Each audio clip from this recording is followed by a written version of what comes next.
Weather portion of Ag Week, you've obviously noticed the transition to a more typical very late winter pattern. Much cooler weather is now draped across much of the northern United States, and it's beginning to heat up across the south. And of course, the big thing about springtime is the warmth moves north, the cold air lingers, and you get a much tighter contrast between the warm and the cold. But for the moment, the jet stream pattern is a little bit less active. Over the course of the next few days, the cool weather will likely linger.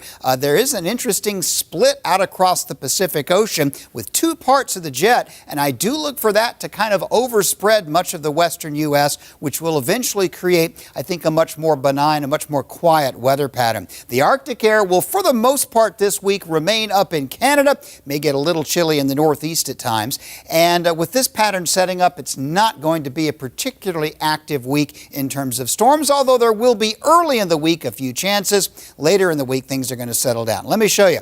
The West Coast, California finally getting a chance to dry out. Little rain across the south. Around the middle of the week, there will be a weather system in the central plains moving along the southern jet stream, which will bring rain and then a little narrow band of perhaps more heavy snow into the some part of the Midwest. Looks like it's kind of taking aim on Nebraska, Iowa right now.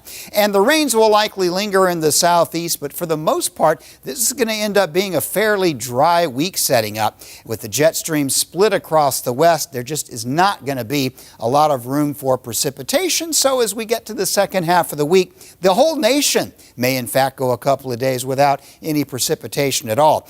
And then as we go into the second week, the cool weather will linger. In fact, there may be a modest push. This will be the first full week of March. Modest push of fairly cold air into the Great Lakes. I don't see that having a lot of staying power. Generally, cool weather will dominate. And as we go through that March 5th to March 11th week, the dry weather in the central will start to see a storm forming in the southeast. Will get fairly wet, and it'll be likely a cool rain, maybe some storms. And there will be more snow into the Rockies.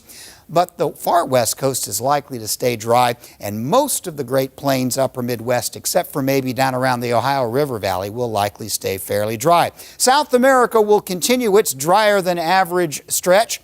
And also across the water in Australia, it's very, very dry. Of course, it's high summer and it's been hot. The heat not excessive, but it will remain dry in Australia. So the massive melting of the past couple of weeks, that pattern has ended. We've had a few rounds of locally heavy snow, maybe one or two more, but those storms are getting smaller. The overall pattern as we head into March, it'll be a generally dry pattern and a generally cool pattern setting up. Not a lot of cold, but not a lot of heat either.